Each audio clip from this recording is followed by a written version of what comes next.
Testing.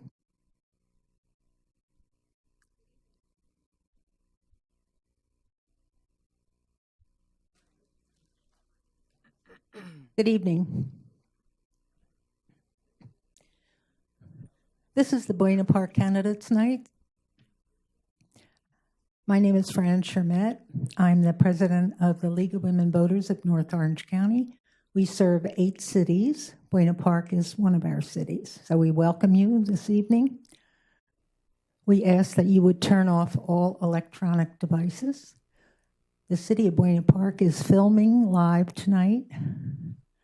We would prefer that you not film, but if you do, and you release any film after this forum, that you show anything that you filmed tonight in its entirety, that you do not take anything out of context. We thank you for that. The candidates are sitting in the order of lots that they drew before they came up here. We met just before. They have 2 minutes to make an opening statement, which we allow for each candidate. They have 1 minute to answer each of your questions. You may direct your questions to all of the candidates, and if you have a question for a particular candidate, that question will be asked of that candidate. However, any of the other candidates can also answer that question if they so desire. At the end of all the questions, we will give each candidate 1 minute to wrap up and give their closing statement. We have our members of the league helping out tonight. We have our timers, Barbara Dunsheath and Monica Broom, and they will be holding up the paddles to let the candidates know how much time they have left when they're answering their questions. And we have question sorters, Penny Brown, Deborah Vatz, and Mary Furman, who used to live in Buena Park for many, many years. And our coordinators, Deborah Macon and Linda Lockwood, are in the back, and they put this all together for us. We also have runners in the audience, and you have the ability to ask questions of the candidates. So if you are writing your questions out on the cards, raise your hand with your card, and they will come and get it for you. The question sorters are making sure that the questions are appropriate. We will not take any personal attacks. They will not be asked. Anything that is inappropriate will not be asked. Duplicate questions will be one question. So if there are 2 or 3 cards that are similar in nature, we will ask the one question. Also, at the end of the forum, the candidates have agreed that they will stay afterwards, and if you wish to speak to them personally, they will be here for you to ask personal questions. Now we are ready to get started. This is a general question, and we will start with Ms. Vaughn from District 1, Virginia Vaughn. We're not doing opening statement first? I beg your pardon. Sorry. That's okay. Virginia, let's have your opening statement. Thank you. Good evening. First, I'd like to thank the League of Women Voters for sponsoring the forum and thank everyone here tonight and watching at home. My husband, Kenny, and I have lived in Buena Park for over 23 years. We are blessed to have our daughter, Tammy, and our grandchildren living here, too. I have proudly served the city of Buena Park for over 20 years. I am currently the president of the Buena Park Boys and Girls Club and the Education Foundation. I sit on the board of Giving Children Hope, and I'm also a member of the Women's Club. It has been my honor to serve as your mayor and a member of the city council for 4 years. One of my accomplishments was leading the development and implementation of the Bright Paths program that was addressed and now begun to reduce the homeless population in Buena Park. While other cities in Orange County have debated on how to deal with the issue, Buena Park has developed and implemented a successful program. Our Bright Paths program was recognized by Judge Carter as a potential model for other cities in OC. I am pleased to share that I am the only candidate in District 1 that has been endorsed by our police association. I have worked to ensure that public safety is a top priority. We have built a new fire department, approved body-worn cameras for our police officers, and added 8 new officers. I am proud of our cultural diversity represented in our city. Earlier this year, I traveled to South Korea to establish a student exchange program within the sister city, Sambakhu. I want a unified Buena Park with all of us working together for a common goal in making the greatest city in Orange County a place to live and do business in. I am honored to be endorsed by Congressman Royce, Supervisor Steele, Assemblywoman Quirk Silva, and former Assemblywoman Young Kim, as well as the Buena Park City Council, and I hope to have your support on Election Day, November 6th. Thank you. Thank you, Ms. Vaughn. Please hold your applause until the end. Sunny Park from District 1. Good evening, everyone. My name is Sunny Youngsun Park, a City Council candidate for District 1. I'm running for the office because there are city issues that I feel passionate about. I want to solve these issues to improve the quality of our life in the city. Those issues include public safety and public education, as well as responsible economic development. Since last November, I've been walking all my precincts in District 1. I try to talk to all voters, regardless of their ethnic or religious background or party affiliation. I truly enjoy that experience, and I am very thankful for those who offer their suggestions and comments on how city services can be improved upon. If I get elected, your comments and suggestions will be fully reflected in the city policies. I'm a homeowner in District 1 for close to 2 years and a business owner in Buena Park. I have a daughter who went to Emory Elementary School and now goes to Buena Park Junior High, and my husband is an attorney working for the County of Orange for 19 years. I've been an estate planning and tax attorney for 17 years. I'm all about saving taxes and helping ordinary families in time of needs. I am a state-appointed official on the California Board of Accountancy and have experience in handling government budgets and legislation. And I believe that I'm the best qualified candidate who can provide a good and fair leadership with ethics that the city needs for the next 4 years. Thank you. Thank you. Please hold your applause until the end. District 1, W. Val Sadowinski.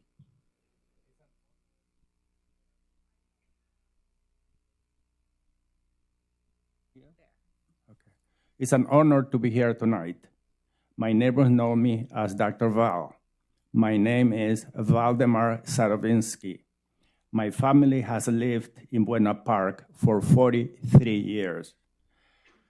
I am not a career politician. I have devoted 40 years of my professional life to care for the health and the well-being of many people. I was affiliated with Presbyterian Hospital in Whittier, became chairman of the Department of Medicine in 1983, and I was elected by my peers as a chief of staff in 1992. Now retired, I care deeply for my community. I regard it as my extended family, and I will be committed to work tirelessly for Buena Park. We have many issues that must be addressed, and I'm sure will come during the question period. Thank you. Thank you.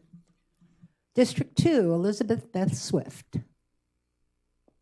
And I hope this is working. Yes. I know and love Buena Park because I've lived here my entire life.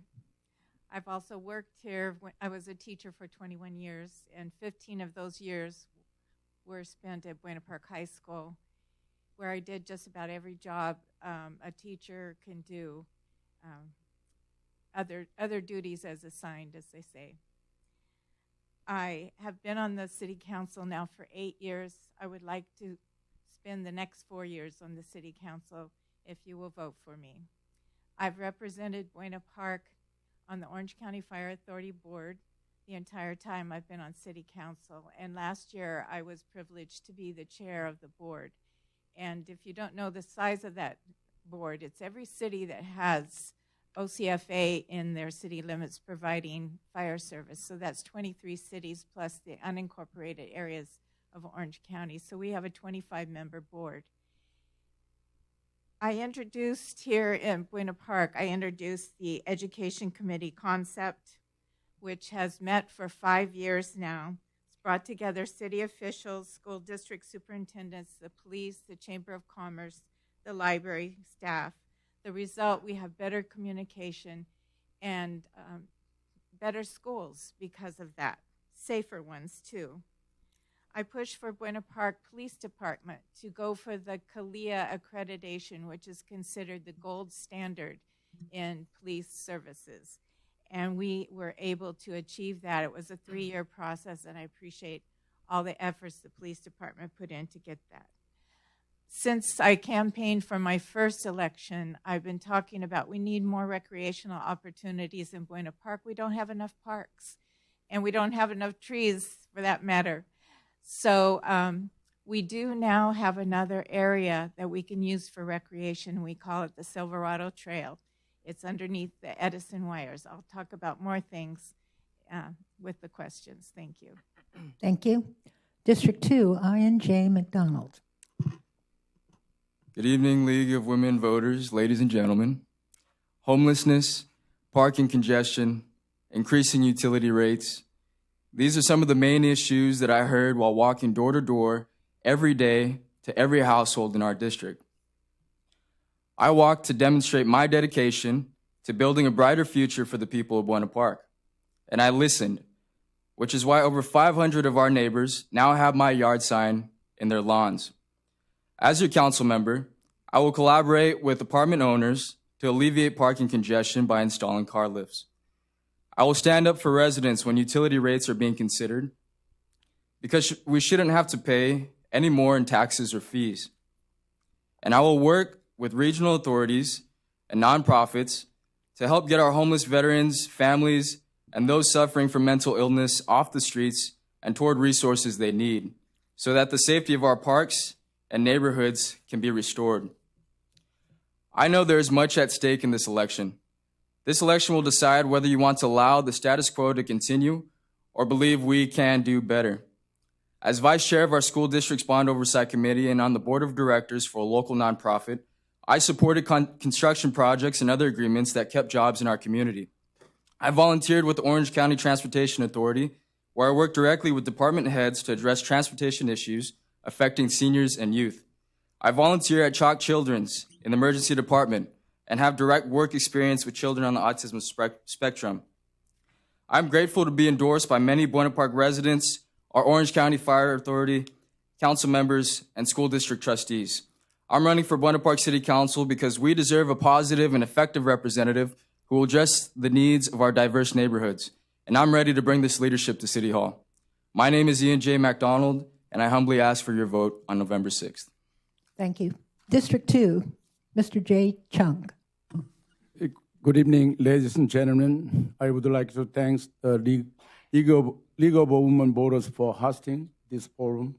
And thanks all of you who have joined us here in audience and at home. My name is Jay Chung. I have lived in Buena Park over 20 years. I am a small business owner and have been a planning commissioner for Buena Park for last 8 years. With a budget of over $100 million, Buena Park needs council members with professional experience and history of completing successful projects. You can read more about my plan for Buena Park on my website and voiceofbuenapark.com.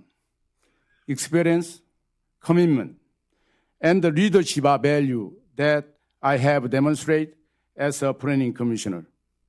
I am honored to have the endorsement of Buena Park Mayor Virginia Vaughn, former Mayor and Council Member Fred Smith, former Assemblywoman Young Kim, and Supervisor Michelle Steele, as well as many residents and business owners in our city. Ladies and gentlemen, I would be honored to have your support as well, and I humbly ask for your vote on November 6, 2018. Thank you so much. Thank you. Please hold your applause. District 3, Mr. Connor Trout. Good evening, everyone. My name is Connor Trout, candidate for District 5, the same district where my family has had its roots since the 1950s. My mother was raised in the poet track, grandfather helped build the bird and sand tracks, great-grandmother taught in the Centralia School District, and my fiancée Cheyenne and I live in our home in the Berry Track. I want to start by asking everyone to either get out their cell phones or a pen and paper, because I'd like to share with you my personal cell phone number. I believe that every resident should have direct access to their council member, and I want to begin that open door policy immediately. My number is 714-747-6766. A little bit about myself. I am in my final year at Chapman Law School, serve on the board of directors for the Boys and Girls Club, Cops for Kids, and Eli Home Shelters for Abused Children. I'm an Eagle Scout and currently represent you as an elected official on our school board, where I've spent the past 4 years expanding childcare and preschool programs while balancing our budget. Since early June, I have been knocking on doors every day, talking with residents. My plans for Council District 5 have grown to nearly 50 agenda items to help each individual neighborhood and street. Everything from passive video systems to deter and solve property crimes, giving residents real input on the new park being built at the power lines, and bringing back loan forgiveness to the home improvement loans, to specific programs that will help solve the parking problems on 8th and 9th Streets, holding landlords and developers accountable, and addressing the homelessness crisis in our neighborhoods and our parks. Over 900 families in District 5 have requested my campaign sign because I have followed through on my commitments for 4 years on our school board and plan to get to work the moment I'm elected as your next council member. My name is Connor Trout, and I ask for your vote. Thank you. Thank you. District 5, Adonai Gutierrez. Good evening. I want to say thank you again to the League of Women Voters and to all of you for being here and to everyone watching at home. My name is Adonai Gutierrez. I'm a proud resident of Buena Park for over 20 years. This city is my home. I grew up here. I graduated from our local schools. My family lives here in Buena Park, and I want our city great for them. I grew up in a family of 5, raised by a single mother on the foundation of family, faith, and freedom. These core values taught me in my home. These core values were taught in my home and modeled by my mentors and are embedded in the character of who I am today. I'm growing up in a large family with a single mom taught me the value of hard work, perseverance, and love. On the football field, I learned about the importance of practice, preparation, consistency, and the commitment to excellence. I'm a proud product of this great city, Buena Park, that has given so much to me, and I'm here now excited to have the opportunity to give back as a member of City Council. I've actually been giving back for years as an assistant coach and youth leader in my church and community leader in my neighborhood. I've demonstrated my passion, commitment to serve Buena Park, my hometown. And I've been working very hard to get my name out to the community, and I can use your help. I don't have a lot of money, but it's not about the money. It's about the message. And it's a message that I walk every single day in our neighborhoods, and I bring to you tonight, is that we need a fresh perspective on City Council. I offer you a Buena Park-bred young person who spent his entire life in this city. And I will commit every fiber of my being to finding new and innovative solutions to address our problems and work cooperatively with our leaders to ensure the best possible future for Buena Park. I'm honored to have the endorsement of Councilwoman Dr. Beth Swift and current Buena Park Mayor Virginia Vaughn, among many residents and community leaders like Coach White and Pastor Don Harper, who have said, Adonai, we want to bridge the gap. God bless you. Thank you, Mr. Gutierrez. All right, now we'll start with the questions. Let's start with Ms. Vaughn. And this will be a general question for everyone. How do you feel about giving tax breaks to a new business or a new building project? Well, we currently don't give tax breaks. Under the redevelopment, there was a program in which the state allowed tax breaks. I don't believe in giving tax breaks to a new business. I do believe working with them and for redevelopment and supporting them from a development point of view, but not on the tax breaks issues. We've done it in the past under the redevelopment plan, CarMax, the mall. Many of our businesses have had a tax break when the redevelopment was from 2008 to about 2014. Thank you, Ms. Park. I'm a little bit hesitant about giving tax break to new businesses and developments. The reason is they can be very speculative. And however, any developments that are coming to the city, we need to go through cost and benefit analysis. Developments bring revenues to the city. At the same time, there is added deterrence on or creating more traffic congestions on the street. So those issues and factors need to be taken into consideration. Thank you. Dr. Sadowinski? I'm in favor of tax breaks for affordable housing. I'm against tax breaks to ill-defined businesses. An example is the source. The source are not supposed to pay any property taxes for 30 years. They are supposed to retain 55% of the sales taxes for the next 25 years and was given some free land. Actually, they were given about $50 million in tax breaks. Now, I inquired more recently how much money that we have in sales taxes. In 2015 to 16, we got $5,000. In 2016 to 17, we got $9,800 in return. And 17 and 18, we got $90,000 in return. You can see how bad investment that development has been to the taxpayers. Thank you. Ms. Swift? I think our past history with businesses getting tax breaks has not been a good one. And therefore, I would oppose that. The idea of giving tax breaks based on sales taxes, if you think about it, that could work if it was really held to. If a business comes in, they're generating a lot of sales taxes, we get 1% of that 8% state sales tax. If they're generating a lot, that would maybe be a good deal. However, as it turned out with the source, as Mr. Sadowinski said, we're not getting the benefit ourselves, so I'm opposed to that. Mr. McDonald? Giving tax breaks to new businesses and development, I don't think it's in the best interest of the residents of our district. For example, the source, obviously all the tax breaks given to them. If we are to give tax breaks to any new developments or businesses, we need to ensure that the project will be followed up on and will be completed within a defined amount of time. Especially if we're using taxpayer dollars to help these new businesses, and yet, for example, the source has been a 12-year project in the making and still not complete. So I'm opposed to it. Thank you. Mr. Chung? Yes, I oppose tax break except low-income and senior residents. Thank you. Mr. Trout? Yeah, so this is, I think, a much simpler issue than what people make it up to be of either being for or against. So quick background, my education experience in undergrad and my research is all in business economics. And so I'll just simplify it really to just a couple sentences for giving tax breaks to businesses. The city should look at, with the tax, does the city get more tax revenue from giving that tax break to attract something bigger and better than they would without giving that tax break?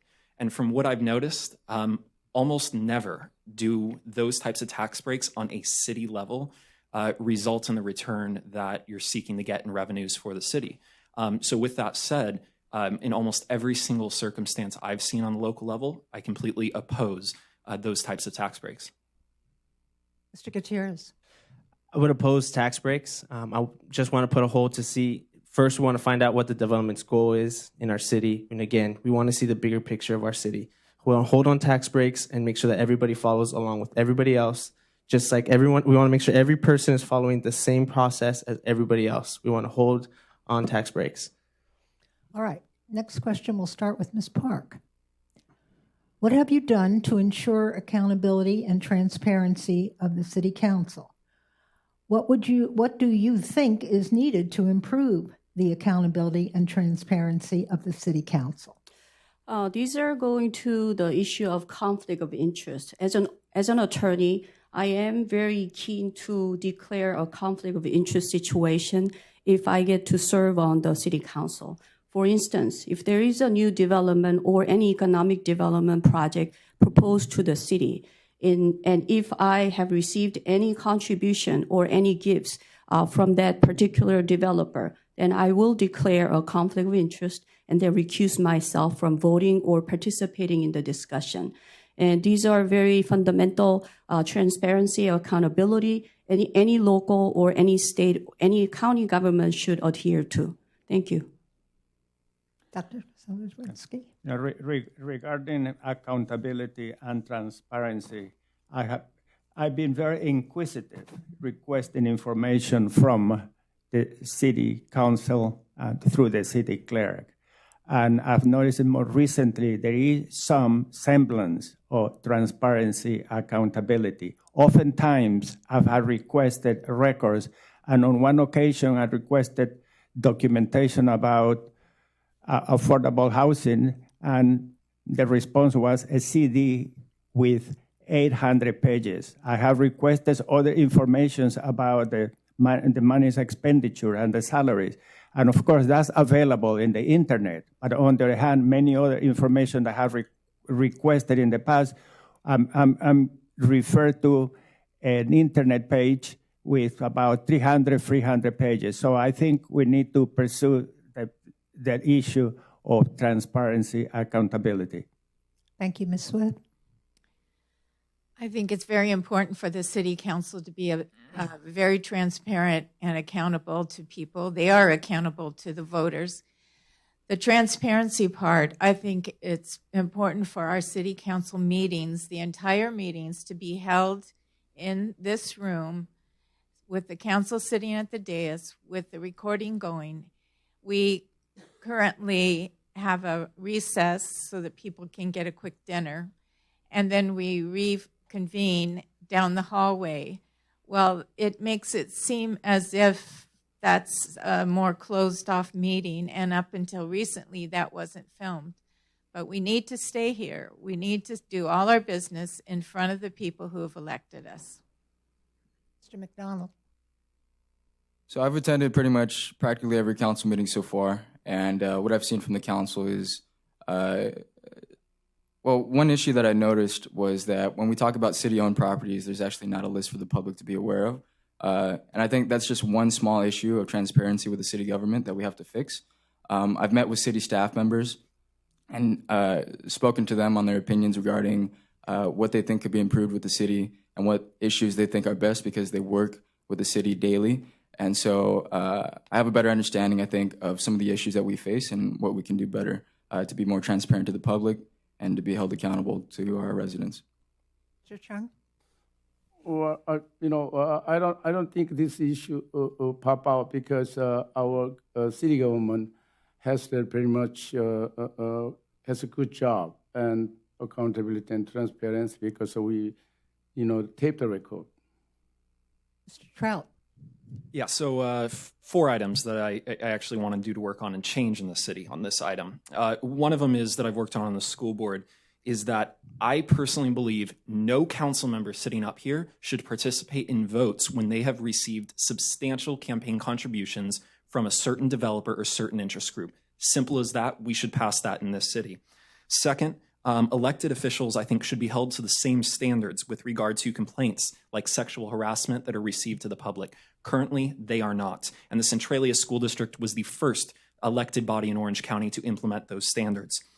Third, the council should direct staff to fulfill public records requests to a much broader standard that requires some additional collection of the information they have. And lastly, I believe the city attorney's office should start having public office hours like our neighboring cities are starting to have. Mr. Gutierrez. I think it's important the vocabulary that we use to make sure that we're transparent with the community, that the community knows what we're working on exactly, that we try our best to simplify our projects and simplify the things that we're working on for the transparency's sake. And then I think it's important that us up here have that right heart and an attitude to say we're here to serve the people of Buena Park. We're here to give back to them. So to make sure that we're doing the best that we can when we're working on a project to say what's the most that we can get out of for giving to the residents of Buena Park. That's fine. In regards to transparency and openness, first I'd like to just let everybody know that when you are elected, you take an oath, and that oath is bound by law. We do sign a conflict of interest. That conflict of interest also has a set of standards that it comes with.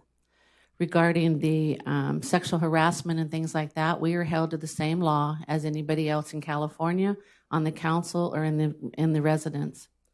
Transparency, we have begun to tape our planning department so that you can see a project actually come from the very beginning stages all the way through our city council study session and into council. So that transparency is there. No project goes completely behind closed doors. It starts in the planning department, as well as our public standards in regards to reform on who can get it's a conflict of interest for your donations. That is also held to a standard and regulations that we all must follow. And I believe we have tried very hard to set a core values of goals and keep transparency first and foremost. Thank you. Thank you. All right, we'll start with Dr. Sadowinski on this question. What is your position on the homeless situation in Buena Park? A very complex problem. It's multifaceted due to mental illness, drug addiction, poverty, domestic violence, and catastrophic illness destroying the financial security of families. As a result, comprehensive collaboration from the state, county, and city is paramount. Support outreach programs to prevent homelessness and hunger will help. From shelter to permanent supportive housing and jobs will achieve great results. Monies have been available at the Orange County level. Supervisor Nelson and Dodd revealed recently that $140 million for housing and $119 million for homeless mental services were unspent, respectively. Thank you. Ms. Swift? As Dr. Sadowinski mentioned, it's a very complex problem, homelessness. However, if you start someplace, as Buena Park has, then you have results. They're slow but steady. We started a few years ago. We hired actually a consultant who told us what we should do. The first thing he said, you need 2 police officers who are dedicated to just the homeless individuals, and which we did. We hired those 2.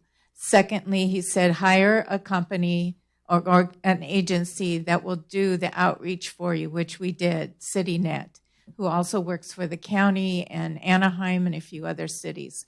They do the casework. They keep track of the people that are getting off the street, over 200 already, but there's more that come. And then, but we need to keep working at this problem, chipping away at it slowly but surely, and we will have even better results. Mr. McDonald?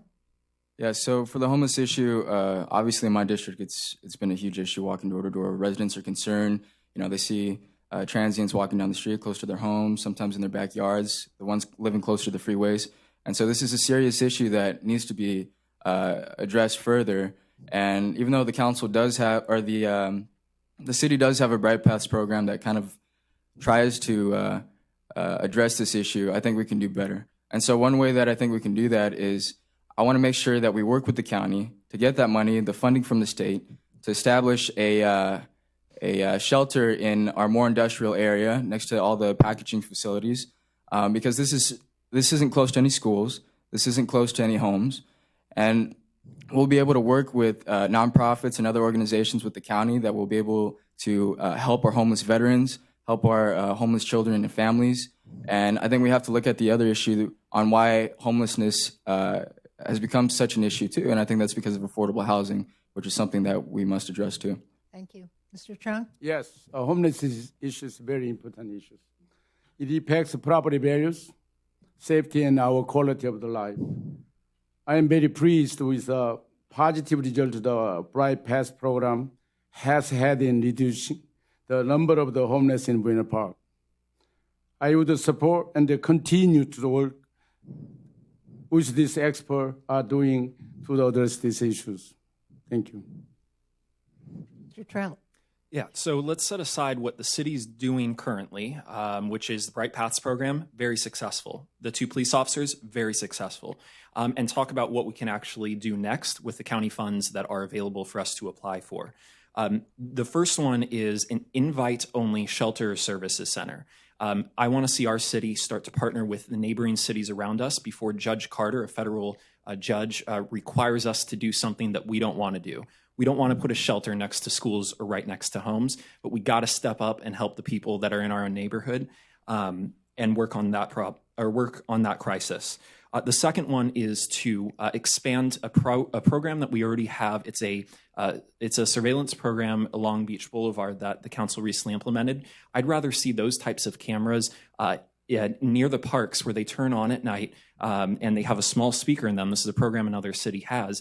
That they can inform the people if someone's there late at night that, hey, police are going to come if you don't leave the park, and they're going to come, and then we connect them to the Bright Paths. So we need that type of passive program as well. Thank you. Mr. Gutierrez? Well, as a lifetime resident of Buena Park, I've seen this issue develop in our city over the years. Homelessness is a real problem, but it's not just another problem that we need to solve. These are real people with real lives that we're dealing with. And my faith and compassion really compels me to want to help vulnerable people in a time of need. And I was reminded of, I was talking to a homeowner, her name's Beth Brown, just the other day, and she works with the homeless. And she was sharing that we have the programs and we have the solutions in Buena Park to help these people in need. Bright Paths program has demonstrated real success in rehoming these people and helping them to get off the streets. And so for the first time, we've actually seen a decline in the number of homelessness in Buena Park. And I'm proud of Buena Park that has not simply just overlooked the homelessness as a police problem to solve by relocating these people outside of the city. And I'm also a firm believer that people don't just need handouts, but they need a hand up. And that's what the Bright Path program offers to people in need. And as a member of City Council, I would continue to invest in programs like this that have verifiable results and make a positive impact in our city. Okay, so everybody loves Bright Paths. That's exciting. We have a 92% retention rate in the Bright Paths program. It started in 2016, and we have decreased our homeless for the first time in history in Buena Park. We are one of the first cities in Orange County to do so. In regards to Judge Carter, he was here a couple weeks ago, and he will be taking our model to the Orange County, the other cities in Orange County, and having them duplicate that. I agree that we need to do more, and we are doing more. We're looking at shelters. We're looking at services. We have a Buena Park Collaborative that meets here every month. They have mental illness services, and they have broken it down for education and social services, food programs, etc. Everybody is involved with our homeless programs and looking at what we can do best. This year we received a grant for $90,000 to keep our program running, and we continue to do that. Our offices are out every day. But when we can actually sit here today and say that we've reduced our program, it's amazing. Thank you. Thank you. Ms. Park? I care for the homeless people, and they're our neighbors. And it's the only right thing to do to help them when they're in need. And having said that, homeless issue is a very complex issue that requires a partnership of all levels in the society. And A few things that I want to emphasize is the fact that temporary shelter may not be a permanent solution for the homeless situation.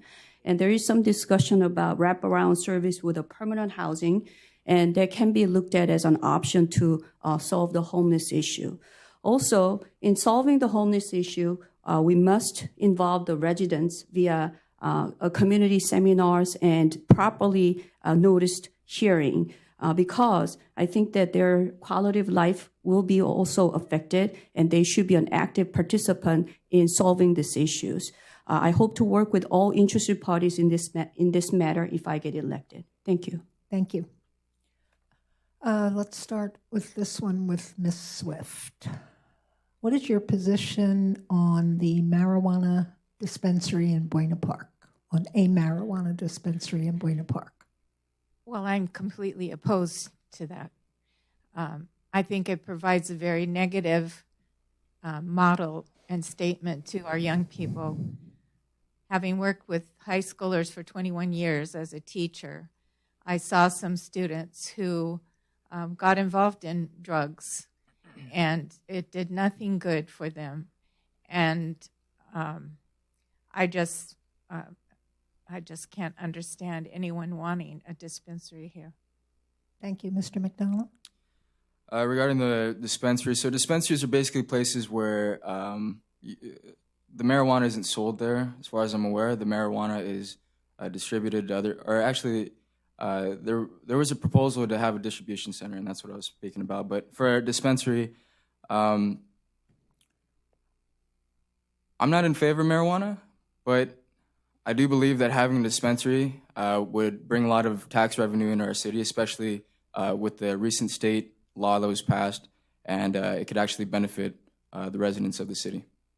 Mr. Chung? Yes, I more than 1,000% opposed, period.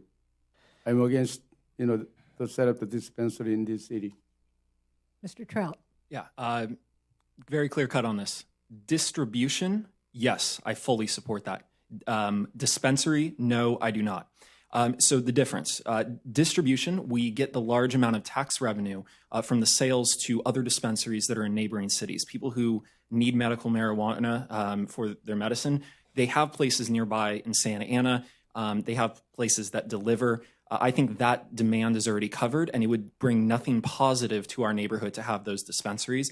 Distribution facilities, that's something that's in more of in a warehouse, and we get the money off of the sale that goes directly to those basically retail outlets.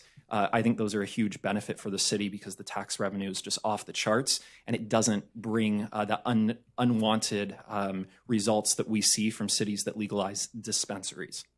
Mr. Gutierrez? Call me old-fashioned, but I am against marijuana. And I wouldn't, I would fight hard to find new ways to get tax revenue. I wouldn't want it in my city. I've been a youth leader. I've worked with the youth a lot. I've seen the effect it has on our youth. And again, I'd find other ways. Let's find other ways to get money in our city. Let's try to get other smaller businesses and help them get more up. But I am against it. We've done just fine years ago without having marijuana for medical reasons. And I think, and I'd continue to just stand firm on that. I think me as a city council member, I'm going to have to make those decisions between the city and us and what we allow in. And I really think even for our city growing up here, I know the majority of people that I know and that are in my community are against it as well. And so that's where I stand on that. Ms. Vaughn? There's a moral decision with marijuana and dispensaries. Yes, it's big tax dollars. But since the federal law has not ruled on marijuana, we have no idea. Once we build a multi-million-dollar dispensary, the federal law can come in and change those laws, and then we as a city are responsible. So I personally am against it. Ms. Park? In 2016, through the state proposition, marijuana law has been completely legalized. And other cities are looking into the revenue that will be generated versus the burden on the city or negative impact on the city. Now, having said that, because of the difference in the state law and federal law, I'm willing to wait until those conflicts can be resolved in court before I decide on marijuana law. Dr. Sadowinski? Okay. Obviously, we're talking about Proposition 64. I'm in favor of medical uses of marijuana. It's useful for the treatment of epilepsy, multiple sclerosis, and cancer pain. Proposition 64 legalizes its recreational use, but Buena Park adopted a temporary delay with respect to its distribution and adhere to that resolution. Thank you. This is for Ms. Park. Yes. You released a statement wherein you say your campaign did not pay for an ad about a homeless shelter in the LA Times. Can you explain the $12,000 donation described as a LA Times advertisement? That's an indirect contribution. So basically, LA Times advertisement was paid by a third party, and because my picture was in the newspaper, and I wanted to properly account it on the 460. And that is the reason why there is an item, because we wanted to be very accurate about that item. Thank you. Let's start with Mr. McDonald on this one. How do you plan to involve residents in the decision-making process in the town of Buena Park?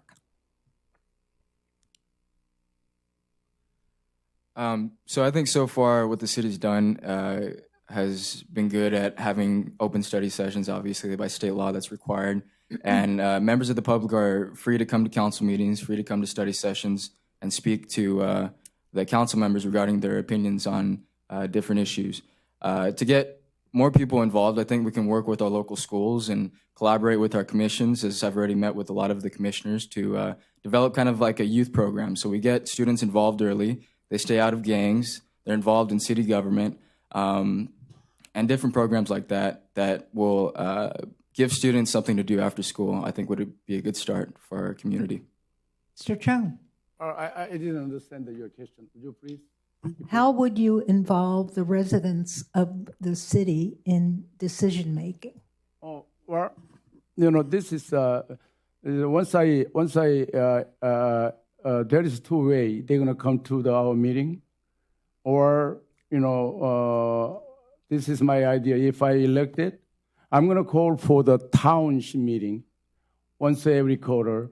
Then I can gathering all the citizens' opinions. Then I bring to the city council tables. Thank you. Thank you. Mr. Trout. Yeah, 3 items. The first one is I think that we should follow the city of Anaheim's model. So they recently moved to district-based elections as well. They were sued, same kind of process. And they have very successfully created every quarter a by-district area update for residents. They've been very well attended. I think those are fantastic. We need to start having that in City of Buena Park. The second is we need to start after this election. I think is a prime time to do it, because then every person will be elected by city district. We need to start appointing city commissioners by district, 1 representative for each district, and then 2 representatives at large. The third is I want to create a teen council with the city, basically a city commission for teens, and then also appoint 1 non-voting youth, so a high school student, city commissioner onto each city commission that makes decisions that affect young people. Thank you. Mr. Gutierrez. Yeah, I'm for commissions too. I want to continue to use commissions because that's what I think commissions are for. Commissions are for the members of our community to get involved, to have a voice that gets input. Our commissions then redress that to the city council. And so I think definitely that there's ways that the commissions that we can work with them to get more involved in our schools, to get more involved in our communities, to partner with them, to have incentives to get involved in our community. We have a lot of great things in our city. And again, to just use, just seeing here, see some people from Buena Park High School, see some local business owners, some family, friends, and just to see that is just a start of what I think we'll continue to see in city council moving forward. I think you can see, even as younger people, we want to get more involved. And so that I think would be a start. And to just push that energy, that push that fresh new voice to help get the community involved and help get the community to our commissions so our commissions can help council make those decisions. Thank you. Ms. Vaughn. Well, I would continue to do what we're doing with the planning sessions, our study sessions, but also expand our community outreach programs to a quarterly basis where we open our chambers to all residents. Also, we currently put out what I call a mayor newsletter, and we keep an update of what's going on in our city. We put out a city manager newsletter. But also, I've been working with the youth civic group out of Buena Park High School in Sunny Hills to start a youth civic commission, and I think that's good because it gives a voice to the young people. Thank you, Ms. Park. Yes. While I'm walking all my precincts, I realized that people are actually watching city council meetings. So televised city council meetings are a very effective tool for people to get engaged. And number two is district voting is a really good thing for the residents because it's a smaller area where a representative can really reach out to and also be a listener to the residents in that district. We can have a smaller town hall meetings and coffee breaks with our residents and get them engaged. And also, thirdly, youth involvement is very important, through the commission appointments, and I think we can get youth more involved in the city matters. Thank you. Yeah, I would like to echo what the other members have said. However, as a practical matter, I speak to many of my neighbors and knock the doors, and I've been doing this for the last 2 years. And my neighbor had this fatalistic point of view that the council decides whatever they want to do, and they give it the appearance that they are open. As a result, it seems like that they don't want to participate. But I talk to them and have conveyed to me many, many, many messages. And I hope some of those questions will be alluded a little later. And if never come here, I know that we can talk to any of the members of the audience one-to-one. Thank you. Ms. Swift. When we went to districts, I was kind of concerned that it would be a negative, but it can provide a positive alternative to how we've been doing business. And as has already been mentioned, this is an opportunity with all of us now, as of November the 6th, being elected by districts, that we can have a smaller group of people that we answer to, although we do answer to the city at large. But I wanted to also say that we have done things in the past. People can go online to see our email addresses on campaign information, such as I've put out and others have put out. It includes a cell phone number, personal email address. So please just, if you have something that bugs you, let us know about it. However, we're not always going to agree, as one gentleman pointed out to me this evening. He wasn't pleased with how I handled his situation. Thank you. Let's start with Mr. Chung on this one. How are you going to address this extreme traffic situation in our city everywhere, not just on Beach Boulevard? Yes, the traffic in our community is a growing concern, and increased tourism and business growth means then more car driving in Buena Park. Since we cannot widen our street, and we need to explore technology solution, like signalize and adjust based on traffic patterns to easy congestion. Also, we also need to keep up well-maintained, ensure that adequate parking is available for our residents. Traffic, the follow to parking issues as well. So this is one of the, the big issues our city. We need more research and study in order to, to solve the problem. But I don't think traffic problem never solved 100%. We try to solve that as possible as we can, within city level. Thank you. Thank you, Mr. Trout. Yeah, so with traffic, the main issues, of course, are along, for those of you residents in Buena Park, it's along Beach Boulevard and then a few other main roads up in North Buena Park. And we know that the city has tried to start to synchronize the lights, and there have been some issues with that, but they're getting there. So instead, I'd rather focus, because it's aligned with traffic, on issues actually for District 5, because traffic is not much of an issue in District 5.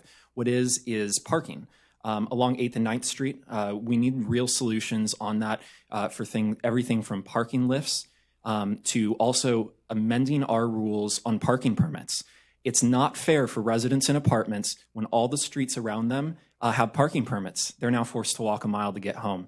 We need to have a parking permit system that allows for residents in apartments to apply for it as well, for parking lifts to be in place, and to work with businesses around the area to have certain permits that allow residents to park in their lots as well. Thank you, Mr. Gutierrez. Well, let's walk more.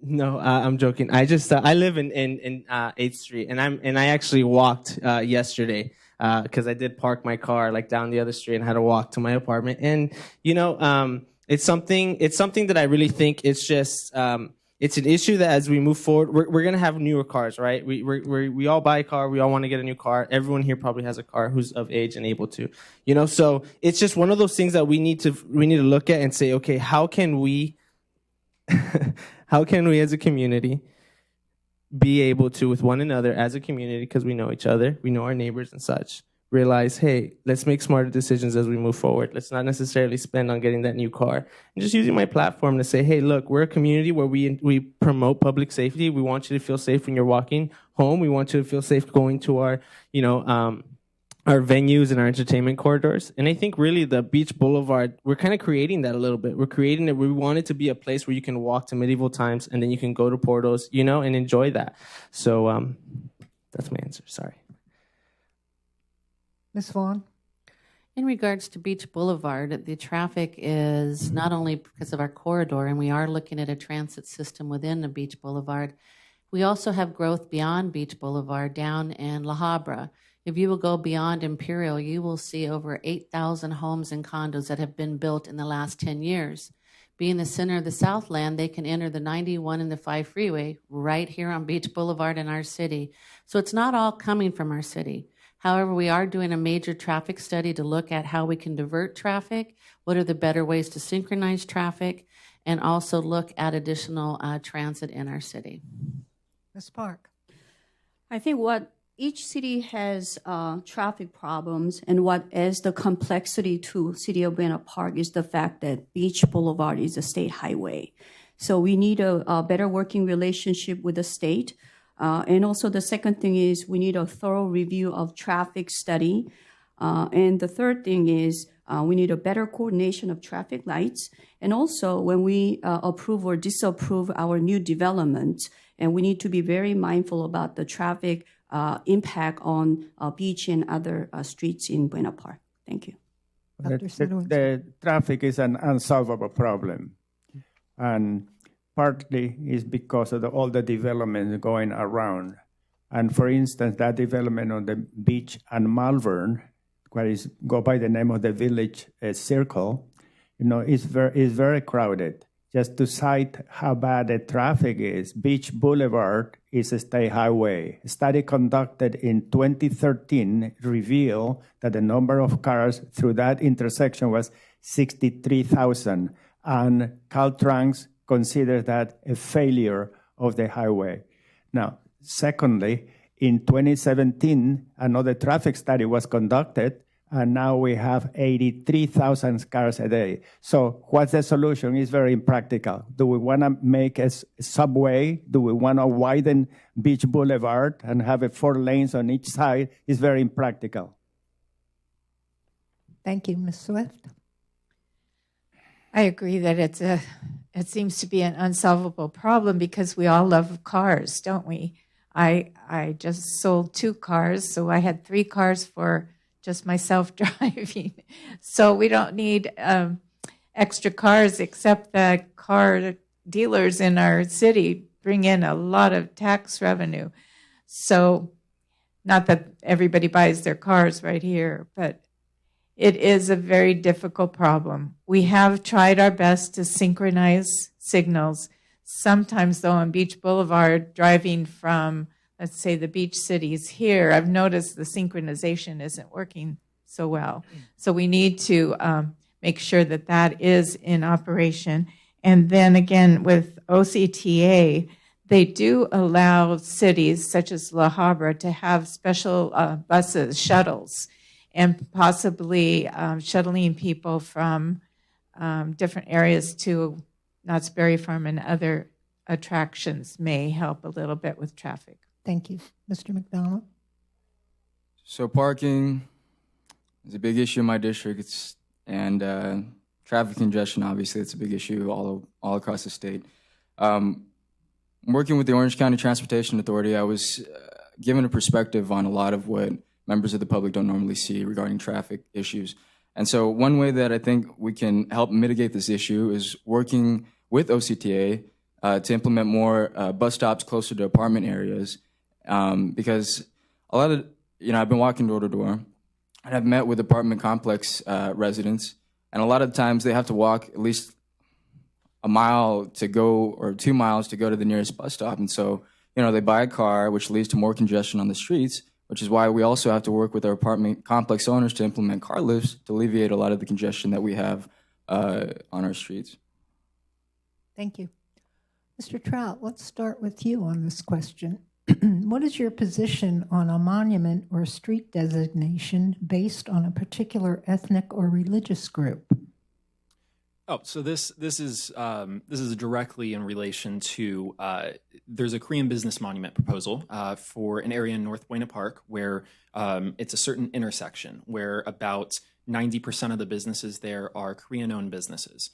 And what I've noticed in other cities around us, especially a lot of areas in LA County, is that when they give some sort of designation to an area that has some sort of theme or attraction, something specific, it's a fantastic draw for a lot of people from outside the community to come and spend money in your city. So I fully favor that specific proposal. I think it's a great designation to have because it's going to attract people from outside the community.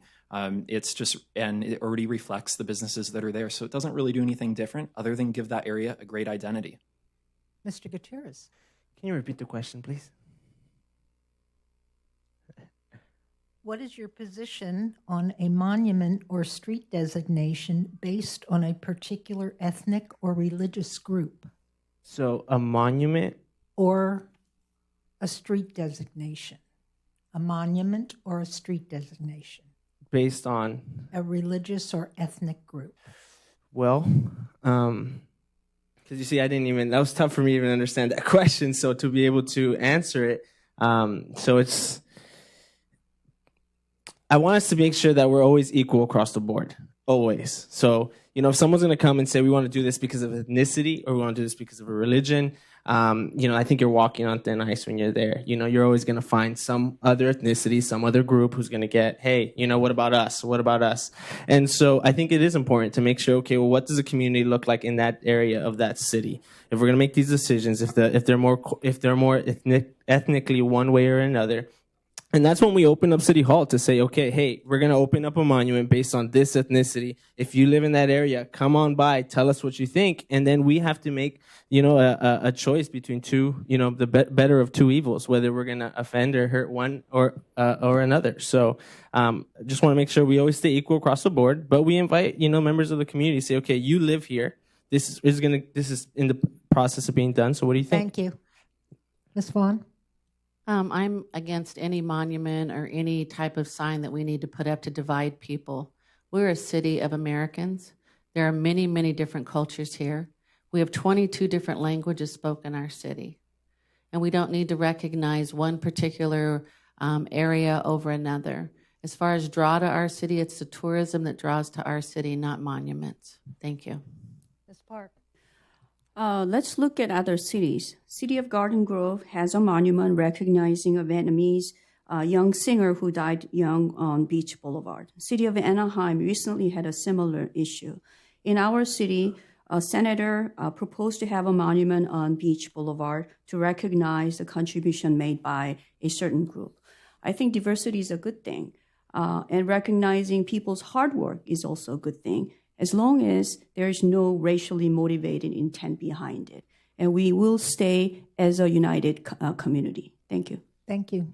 Dr. Sadowinski? I'm opposed to any kind of monument for religious reason or ethnic reason. And speaking to many of my neighbors, I feel that we are one country, we are one group of people, and we don't want to divide us. Ms. Swift?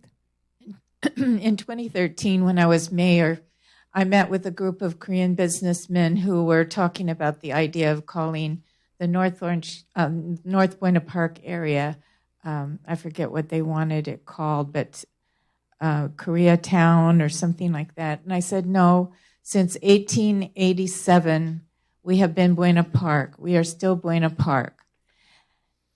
Here's the stipulation, though. They were wanting the city to do something. Now, if the owner of that area, that shopping center, wants to call their private property something, more power to them. But that wasn't the request that was being made. They were wanting the city to do something. And this is taxpayer money that I believe should not divide us, but unite us. Thank you, Mr. McDonald. So if we're talking about the recognition of the Korean Business District in the northern part of the city, I think it's important to recognize the contribution of residents of our community. And Buena Park has the second highest concentration of Korean Americans, I believe, in the state of California, behind Koreatown and LA. And so I believe that if this is done with private property or on private property, then I would be supportive of that community, recognizing the contribution that they've made to our city. Mr. Chung? Yes. This issue has been discussed about quite a long time. And I think we need to more discuss these issues throughout the community, that we can get a consent and with everybody. Thank you. Thank you. All right, let's start with Mr. Gutierrez on this one. What is your take on the current status of the Los Coyotes condo project? I don't have a take on it. I don't live in that area. I'm not by there. I don't think I know enough to have an input on it. All right, Ms. Vaughn? Well, the Los Coyotes condo project is on private property. I know in our open plan it is considered open space, but it is only categorized that way because we need that open space to pass our state approval for the number of parks that we have in open space. The condos are private property. It went to vote of the people, and the people passed it. Therefore, I will support it. Park. Since I've been walking in my precincts since last November, I realized that residents in District 1 still are very bitter and angry about the condo project. It's not because about whether the project is privately owned and also can be built. It's more about why the current city councils did not listen to the wishes of the residents. The way it has been handled was not really good for the resident, and therefore I live in District 1 where the heavy traffic will also impose upon inconvenience on my commute, so I'm opposed to the condo project. Thank you. Thank you. Everybody knows I've been on the record against the development in there, but let me give you a little background. In 1970, the Los Coyotes Country Club actually was zoned for estates, about 2 or 3 homes per acre. And of course, it was taxed because of that. Then in 71, it was changed to open space and recreation to avoid to pay those taxes. So it stays at open space and recreation all along. And in 2006, the owner of the country club came with the idea of developing 7 or 8 stories, 100 condominiums. And of course, the problem would have been the traffic. And all along, the neighbors in that area have been opposed. Of course, it came to a ballot on the Measure A that certainly the supporters of that measure lost it. Regrettably, the city council took sides. In my view, they should have been neutral. Ms. Swift? I have been on the record of of being in favor of a limited number of condos on that property, which again is private property. And I believe the owner of the country club has proposed just a few more than 80, 83, 85, something like that. The original idea started out as more than 200, and that was too much for that area. And so when the number came down, I became more and more in favor. Again, private property, if you own property, you ought to be able to do something with it, as long as it doesn't hurt the others near you. I feel like this could be beneficial. However, there's more problems than that up there. I see, because I have a sister that lives up there, I have seen many people speeding on those streets, many people cutting corners on their street, not abiding by stop signs like I have to do right now to stop talking. Mr. McDonald? I think when 900 residents of your city sign a petition saying that they would not like this near their homes, and the council refuses to listen to those residents, we have an issue. Mr. Chung? Yes, I'm the part of the the planning commissioner. We passed that, and that special projects. Again, this is the private property. This is the United States, and we've seen our city code and zoning code in regulation. I think that 80-some units is not compared to original, the proposed, units. I am favor of the condo unit in that particular area. Thank you. Mr. Trout? The Los Coyotes Country Club, this condominium project, it's already been approved and approved by the voters. And so I'd rather talk forward on a similar project if it were to be proposed. And I'm very clear on this. I will not vote to approve any development project that I feel does not fit the architectural and building styles and meet the needs of the community around it. We shouldn't be having tall, big buildings, a lot more density in the middle of housing complexes. In the Centralia School District, I voted to make sure that Walter Knott Elementary is not sold to developers. We have open space there. There's a lot of other open space in the city, and there's not a lot of open space in the city, and open space is very precious, and we need to do our best to make sure open space either stays open, is used as park space, or is used for parking. All right, Ms. Vaughn. So with the cost of housing going up so high, how would you propose to increase the number of homes available for sale in the city? Well, over the last 4 years, we've increased it quite a bit. We've added over 128 units of affordable housing. We've added over 120 units of senior housing, but continue to work with programs such as Jamboree and state-funded programs that will allow us to continue to build, and as well as developers. But as stated before, there's an appropriate place for all development. We don't want to build high-rises in the middle of our current residents. Beach Boulevard is a good example of a high-rise, a good place for a high-rise, and or other areas. But we always want to do it considering and keeping the parking and the traffic in mind. But we definitely need to build more affordable housing. Affordable housing issue is a very important issue to our community. And like other cities, high-density housing seems to be presenting a good solution for us. However, other negative consequences having high-density housing should be looked at. For instance, air pollution and also traffic congestions and parking issues need to be looked at very closely. Thank you. Okay, we're talking about affordable housing. Now, to be politically correct, nowadays, we're talking about attainable houses. Prices of rental and home ownership are unaffordable due to the high cost of living and low wages. Now, the way to mitigate this problem is partnerships between nonprofit developers with the local government, with grants, tax credits, low-rate loans, and that's probably the best solution. I will continue to support this particular issue if elected. Would you repeat the question, please? With the cost of housing going up so high, how would you propose to increase the number of homes available for sale in the city? So that's a little different than some of the answers have led me to believe. I didn't hear it exactly. Well, we, as a city, have funds through HUD, Housing and Urban Development, is that the D? Federal funds that we can loan out to first-time home buyers or seniors that want to do upgrades on their property. So we have mechanisms where we can help people perhaps get in homes. It is very expensive to live here.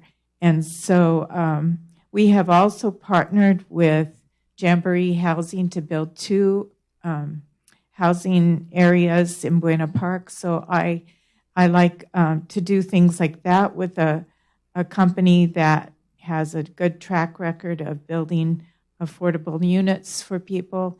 But it's a tough problem that we probably need to talk to other cities in the county to figure that out. Mr. McDonald? I think we need to work with the county to receive the funds that were designated for affordable housing and homelessness. And I think, for example, the Clark Commons that we have in my district on Orangethorpe and Stanton there is a great example of affordable housing mixed with market rate housing. Because a lot of the times when we hear affordable housing, we think of, kind of shabby apartment complexes or something like that. And I think if we implement mixed-use land space in our city for more projects like that and build up instead of trying to focus on, single-family houses, because the reality of the situation is a lot of people cannot afford to buy a house. A lot of people can't even afford to pay rent for an apartment complex. And so I think we need to do more of those projects, and I've already worked with some developers on how we can accomplish that so I can hit the ground running when I get elected to council. Thank you. Mr. Chung? Yes, I support affordable housing. However, this is not, have a solution by the city level.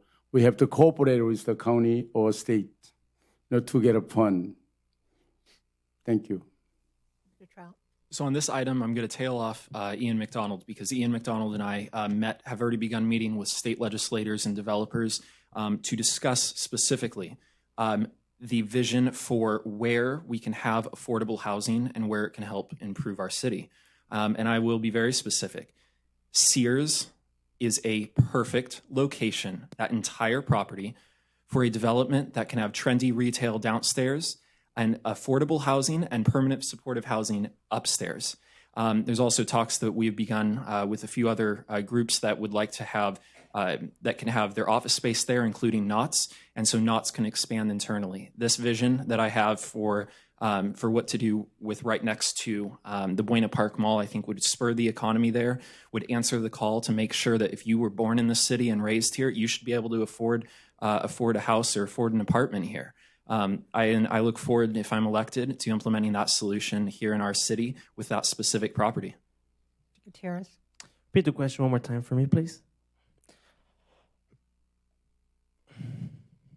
Gonna make me work hard. With the cost of housing going up so high, how would you propose to increase the number of homes available for sale in the city? I think that the number of homes that will become available in the city is going to happen. I think that as we move forward, we age, and we continue to move forward. It's going to happen. Homes will become more available in our city. Again, like Mr. J. Chung said, I don't think it's something we can handle on a city level. Believe me, it's growing up in this city. It's been my dream and my family's dream to be able to buy a home here in our city. And I think that as we continue to stay here and as we continue to be a part of this community, that the opportunity is going to be available soon. So I don't think that that's an issue, really. Thank you. All right, we'll start with Ms. Park on this one. What is your total campaign contributions? And what are your 2 main sources of those funds? Are you asking the amount or? They are. They are, okay. They are. I am not asking. They are asking. My If I can remember correctly, I think I reported about $175,000. That includes actually in-kind donation that was used as a raffle and gifts at some golf tournament.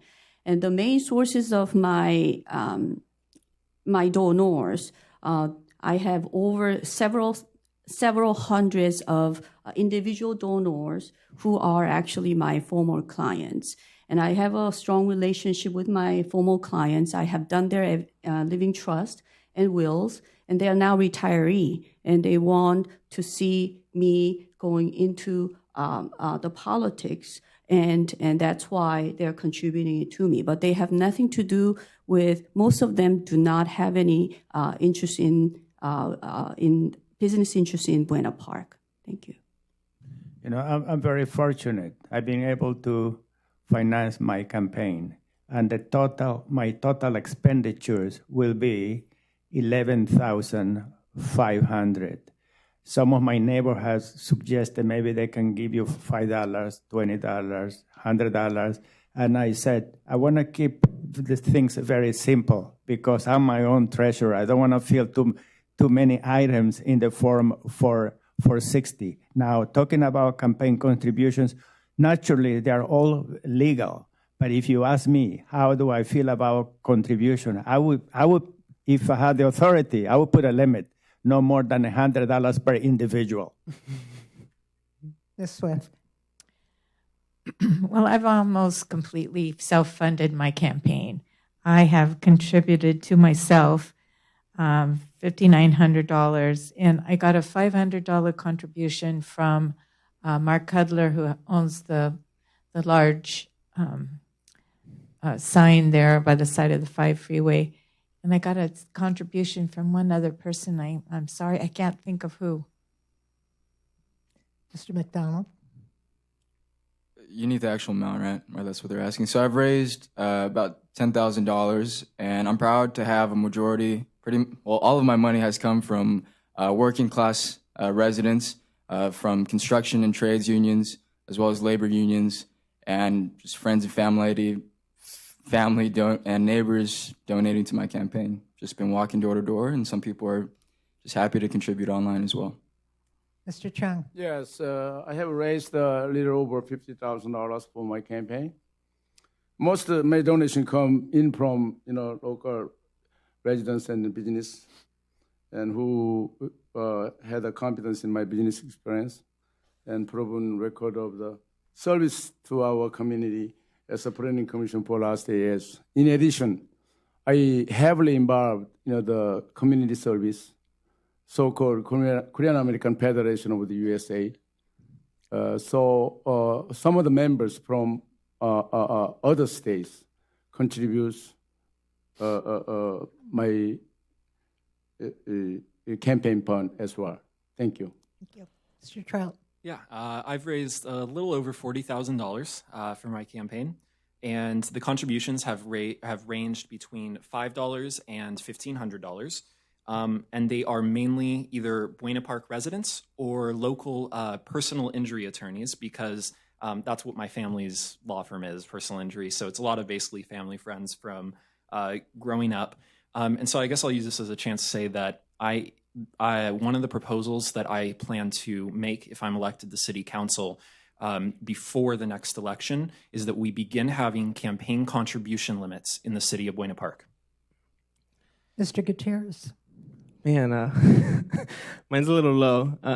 I think about $2,500 to about $3,000, and I still need to pay off to get the rest of my signs. So if you go to my website, adenIG.com, and you wanna, I'd really appreciate it. I've never done something like this before, but you know what?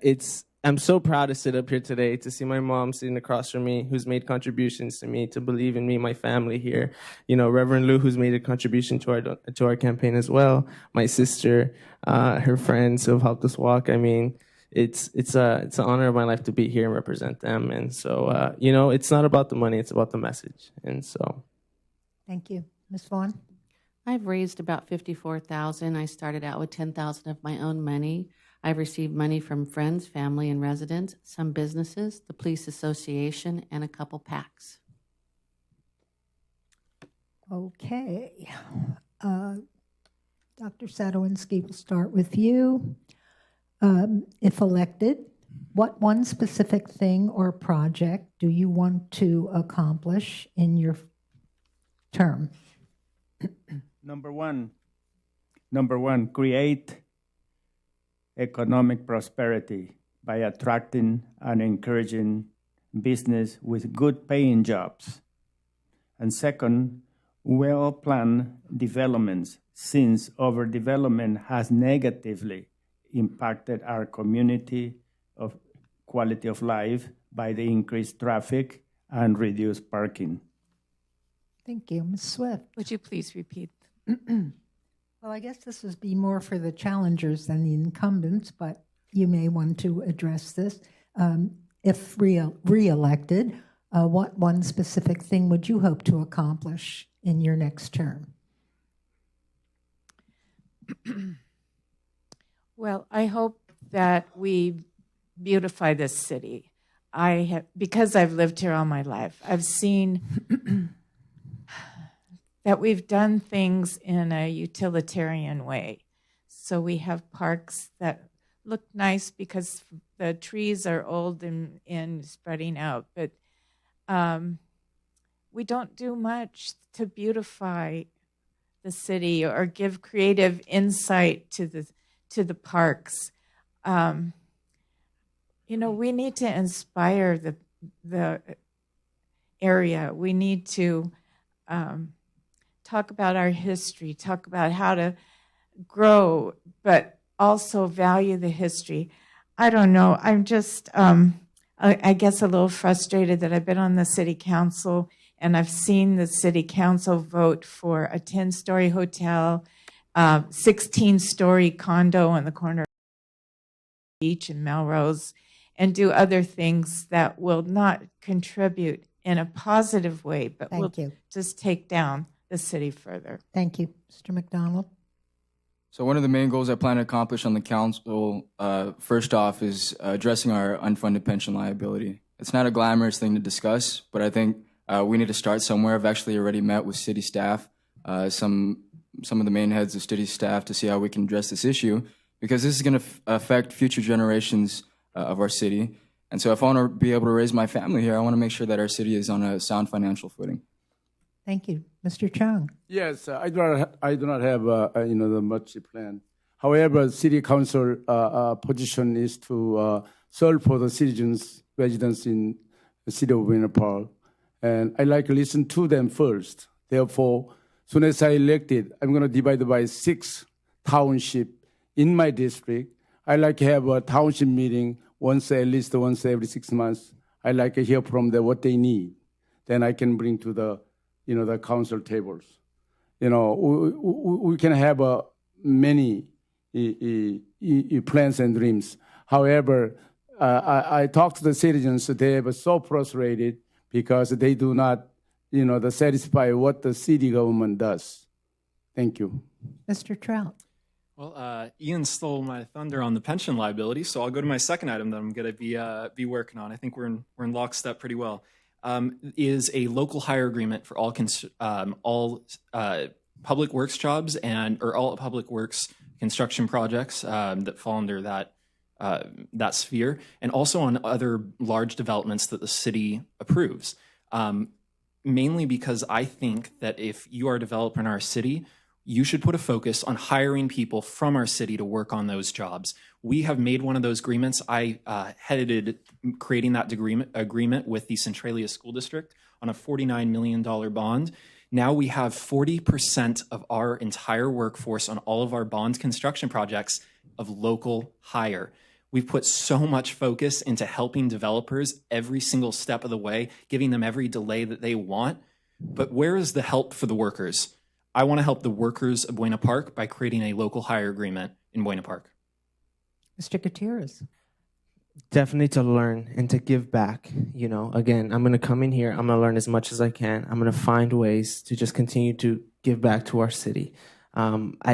again, don't have that as much experience to jump in here and tell you numbers, projects, and things like that. But just know that I have a heart, a big heart for the people of the city to go in here, to learn, to ask the questions that need to be asked so that you know what's going on here, so that you, the residents, know what we're actually doing for you and what we'll continue to do for you with your taxes.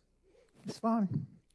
It's really hard to narrow it down to one, but if I only get to pick one, all of our candidates up here have made different comments, but I'm going to go with a resource center to continue to support our homeless and people that are potentially homeless, could become homeless. Ms. Park. Yeah, it's really hard to just narrow it down to one because I have like two or three.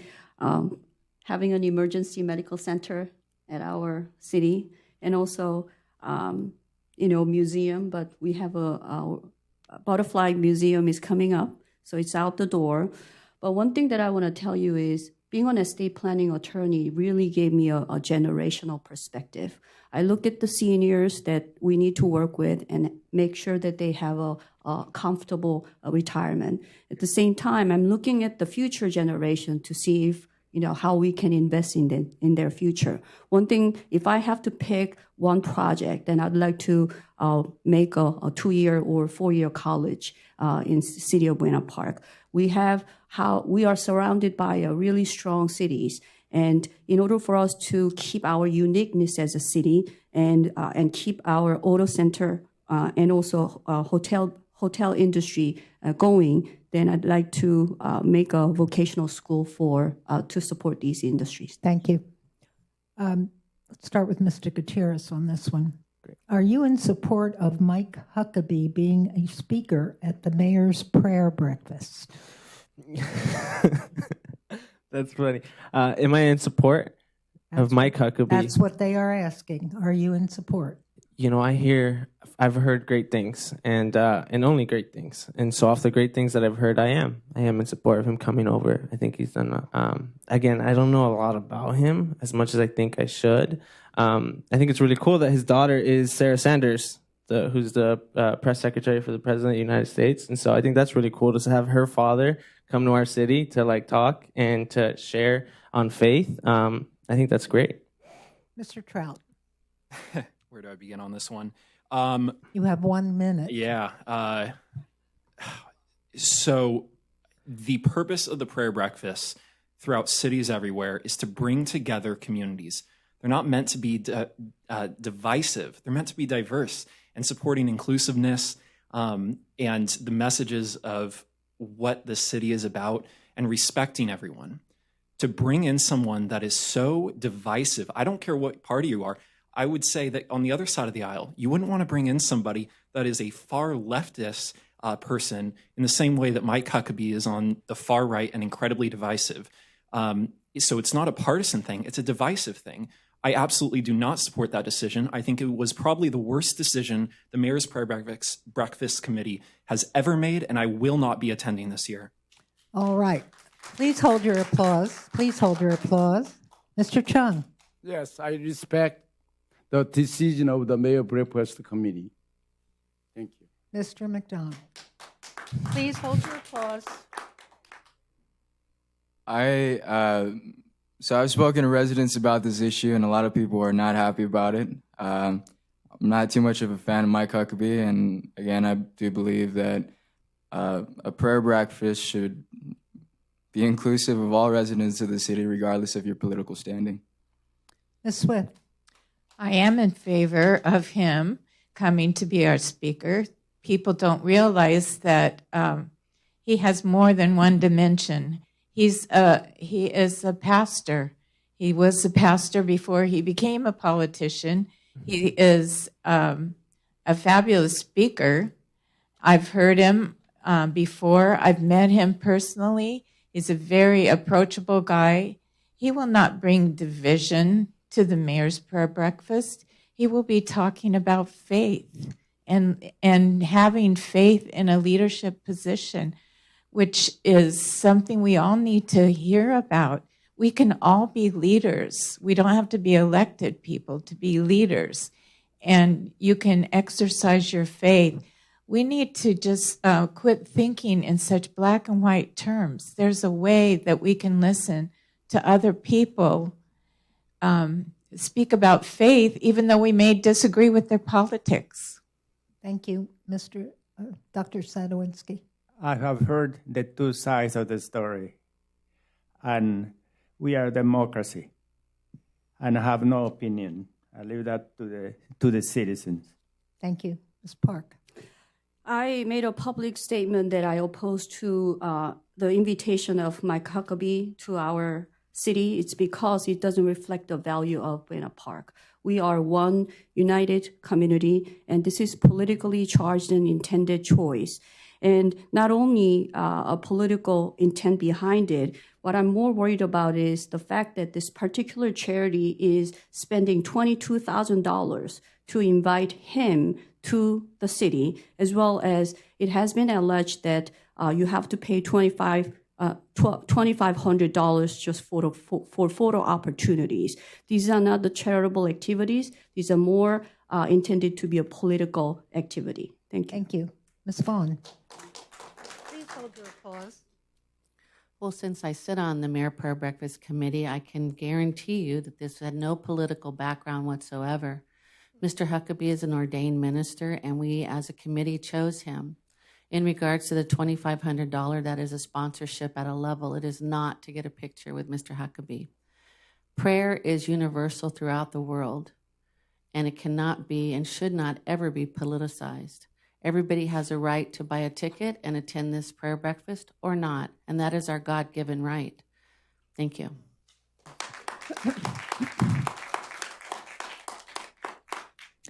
All right, this one will start with Mr. Trout. If elected, would you serve without any or other chances to run for higher office? I'm going to be elected to a 4-year term, and I will absolutely be serving my entire 4-year term, just like as I did serving my entire 4-year term on the school board. Thank you. Mr. Chang. Yes, I will serve entire 4 years terms. Thank you. Mr. McDonald. Yes, I'm committed to the residents of the city, and I have no plans of running for higher office. Thank you. Ms. Swift. No plans for higher office. I'm not a career politician. I'm in the autumn years of my life, approaching the winter. Ms. Park. Yeah, I intend to serve the entire term, and it's mainly because it's my personal reason. My daughter is 12 years old, and she's going to junior high, and I intend to stay local. Thank you. Ms. Vaughn.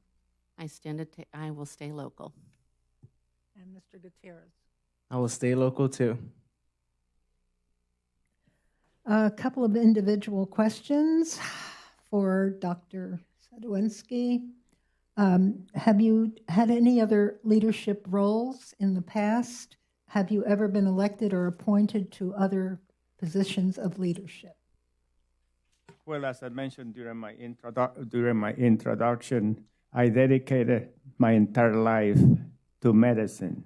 Now I'm retired, and that's the reason I'm running for this particular position. As a physician affiliated to Presbyterian Intercommunity Hospital, where I practiced for more than 37 years, I said earlier, in 1982, I was named the chairman of the Department of Medicine. And in 1992, I was elected by my peers to be the chief of staff, again, of Presbyterian Hospital, which was a great responsibility. And at that time, we had more than 600 physicians and staff. Thank you. Ms. Park. Yes. This person would like to know when did you move to Buena Park, and is your husband registered in your district? My husband is registered in my district. My husband is a public servant of Orange County, and we have been a long-term resident in Orange County since 2010. I have moved my practice in 2016 because, once again, I'm an estate planning attorney, and my clients are getting older, And I serve a lot of my former clients actually are long-term residents in District 1. And that's the reason why I moved my practice and subsequently I moved my home. I have established my residency close to 2 years. And thank you. Thank you. This was the last question for everyone, and then we'll do your 1-minute wrap-up. In recent years, the city of Buena Park has grown its economy through the attraction of new business and the retention of existing business. If elected, what would you do to encourage further business growth and economic development in the city? Let's start with Ms. Vaughn on this one. Well, it's very important that we look at sustaining our businesses here, but I would look at how to improve our tourism, work with our hotels and our restaurants and our developers to see how we could grow their business and attract other businesses that support it. Small business is the heart of the city, so I would look at how to sustain it along with bringing tourism and increasing and keeping jobs and people here in our city. Thank you. Ms. Park? I think that in order to attract good businesses, we need to create a good environment where they can prosper, and that includes good tax benefits as well as giving the permit at the right time, and all these factors will come into play. Now, we also need to look at the needs of our residents. For instance, Trader Joe's or Walmart, Trader Joe's or Whole Foods, something like this would be really beneficial to us. And it will come with our networking and City Council working hard to bring those businesses in. Thank you. Thank you. Yeah. Dr. Sadowinski? Actually, we need to attract high technology businesses. They are high-paying jobs. Leisure and hotels, they are low-paying jobs. To give you an instance of what happened more recently, there was a company here on Orange Thorpe. It was called Netmark. And this company, what it did is created games, computer games. This company hired 57 people. It generated $900 million in income when they created one of these jobs. The economic development and the planning department of Buena Park lost sight to that, and that company left for Los Angeles. So here we are. We lost a good company who had good revenues and good paying jobs. So we need to encourage high-tech jobs. Thank you. Ms. Swift? Well, a couple of things that we could do to encourage business growth, but I was thinking when a business comes in town and they have to get some approvals and licenses through the planning department, perhaps we need to find a way to make less red tape that they have to, or paperwork they have to fill out. Maybe giving a business license holiday where no one in, let's say 2019, will have to pay for their business license. I don't think that would hurt our budget very much, but it might encourage people who are here to stay here, and perhaps that would encourage others to come. But networking, finding businesses that you like. In fact, I've tried to talk to the owner of the Crab Cooker in Newport Beach while his business there was torn down due to problems with the building. I've tried to talk him to come to Buena Park. But I think outreach to businesses that we enjoy and tell them that Buena Park's a good place to be. Mr. McDonald? Well, I know in my district, trying to incentivize a business or a developer to try to come to our city hasn't worked out too well. So I want to make sure that we focus on redeveloping the property that we already have, like at Buena Park downtown, working with the Sears Corporation and seeing what we can do there to bring more food venues, more residential areas, things like that that fit with the surrounding city and are inclusive of all people of our city. Mr. Chung? Yes, there are a few vacancy industrial park, including Sears and some of the business district. try to bring more business, good business. I think council members, try to be a salesperson for the city of Buena Park in order to bring, the better and the good, the enterprises in our city. Thank you. Thank you, Mr. Trout. Yeah, 4 items. The first one, I want to approve regional designations in the city of Buena Park to attract outside shoppers, because in reality, you can't have successful businesses if you don't have customers. And Buena Park customers alone will never be able to make just businesses that are local succeed. I also want to see our city start to contract with the local Chamber of Commerce, just like Anaheim has done with their Chamber of Commerce, to create a small business support office program. The third is I want to approve projects with strict accountability standards on what they are going to have inside their developments. That way, at least residents are getting fulfilled the promises that were made at the time of the approval for the developments. And the fourth is I want to utilize our Assemblywoman's office, because she is the chair of the Jobs Committee at the state, for us to use our city lobbyists that are paid for by the city to seek funds, matching funds that will attract high-tech jobs to the business complex district in District 5. I'm thinking of some of the businesses that we all go to all the time because of their great customer service. Chick-fil-A, In-N-Out, Portos. I mean, these things. And if there's a way that we can work on the leadership and the management, that we can partner with the businesses to say, hey, look, leadership starts from the top down. And we can work with to have workers, that we can just make sure that the businesses that come in are going to have the workers that are getting properly trained, and they are have that customer service that just makes you want to come back in our city. I think that's where I would want to start if I could. Even me being in management, I was a supervisor at Costco, and I was even a manager at Farmer Boys. I mean, things I always strive for was that customer service. Here in our city, we want people to say that we have an attitude, and we have businesses, and we have people in our city that just make you want to come back, and that's where tourism starts. So that's what I would, if there was a way we can do that as a city, that's where I definitely want to start. Well, thank you. The League of Women Voters of North Orange County wants to thank all you candidates for running and for participating in the forum. Thanks also to our timekeepers and our question sorters, and thank you for being such an attentive audience. You may now applaud.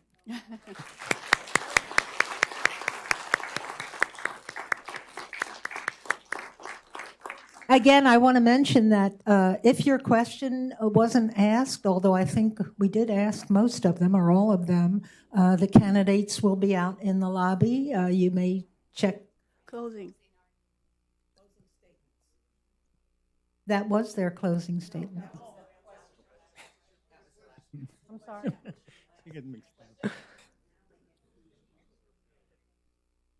Sorry.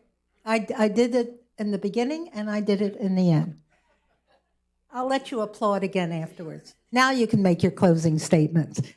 Mr. Gutierrez. Buena Park, it'd be the honor of my life to serve you, to serve a city that's given so much to me. This city is my home. If I am elected, I'd be the first Hispanic city council member in the history of Buena Park. I only mention that because as a city, we've worked so well, diverse-wise, in our city, our school, and our community, and I would love to be the first, and to have that historic mark would be, again, the honor of my life, and would motivate me and inspire me to be the best city council member I can be for you. Thank you. Yeah, tonight I hope you learned more about what type of council member I will be. One that is thorough, always listens to residents first, works smart and hard, and understands how our city works so that I can accomplish specifics to make Buena Park a better place to live for you and your family. I am proud to be supported by the Orange County firefighters, Mayor Pro Tem Art Brown, Councilmember Fred Smith, and nearly every school board member, PTA president, and oversight committee member in Buena Park. I am running to bring local politics back to your doorstep through the avenue of a direct voice.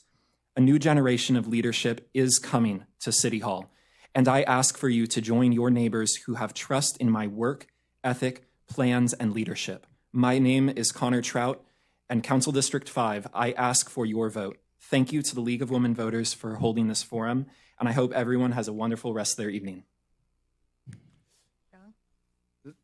Thank you once again to the League of Women Voters and everyone watching this forum.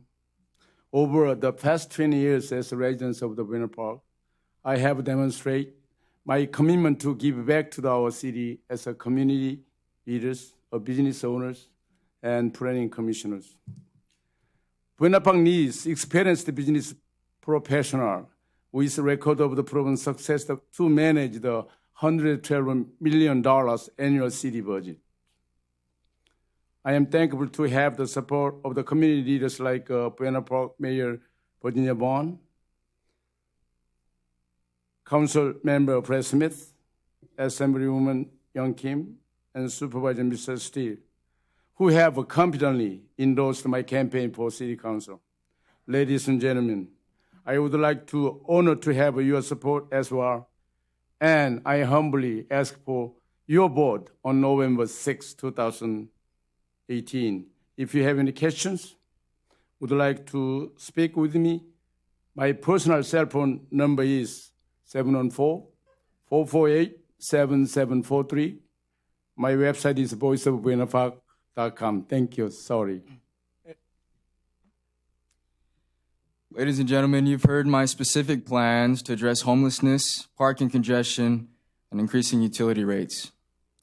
I haven't given you that typical political general three-word statement on how I'm going to do better for the city. I have concrete plans, and I've already worked with numerous people in the city and developers outside of the city to prepare for these initiatives when I get in office so I can hit the ground running. I'll be your voice on the council that fights for working class residents, small businesses, and common sense city laws. I'm committed to walking to every door in my district when elected to council because I'm there to represent you and your concerns. We need a representative to guide and direct the path of progress, not stand in the way of it. And I'm ready to bring this leadership to City Hall. My name is Ian J. MacDonald, and I humbly ask for your vote on November 6th. Thank you all for being here. Thank you, League of Women Voters, for holding the forum. I ask also for the vote of District 2 voters. I was the teacher of many of you at Buena Park High School. This is your area where you grew up. You attended Buena Park High School. I know that you know me. I've been a leader for most of my life. I have experience working with very large budgets, including not only the cities, but the Orange County Fire Authority. I have the values that you hold dear of honesty, and I want to continue to contribute the ideas and wise decisions that you need from your city council members, because I believe you should have the very best, the best schools, parks, public safety agencies, and resources. Please visit my website, BethSwiftForCityCouncil.com. Thank you. I want to thank the League of Women's Voters for hosting this forum and you, the audience, for the questions. I appreciate you all with your busy schedule for being here, and those of you at home for watching this forum on TV. If elected, I pledge to you my honesty, integrity, and my best judgment. I will conclude with the following quote: "Life is short, the art long, the occasion fleeting, experience treacherous, judgment difficult." Those are the words of the celebrated father of medicine, Hippocrates. Thank you. Thank you all for your interest in local politics. Once again, my name is Sunny Youngsun Park. It's very easy to remember, Sunny Park for Buena Park. If you want to know more about my platform, please go to my website, www.sunnyparkforbuenapark.com. I have been proudly endorsed by OC Firefighters Association, Orange County Attorneys Association, and Patsy Marshall, former mayor of Buena Park, and Miss Sheila Cushell, late wife of late husband Joel Cushell, and all other District 1 residents. And to summarize, I'm a school mom, and also I'm a state appointed official. and I'm an attorney who's been representing people.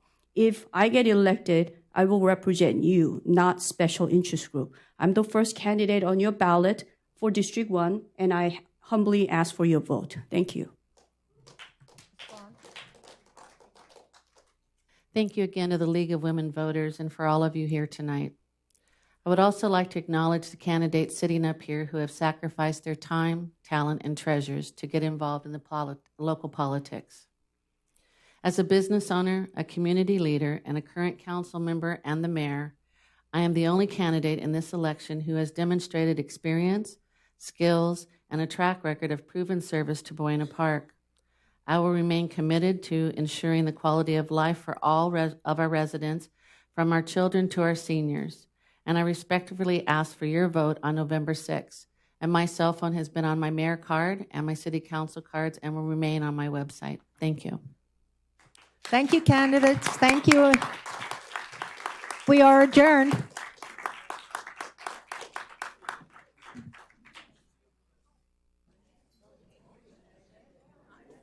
Okay, sorry.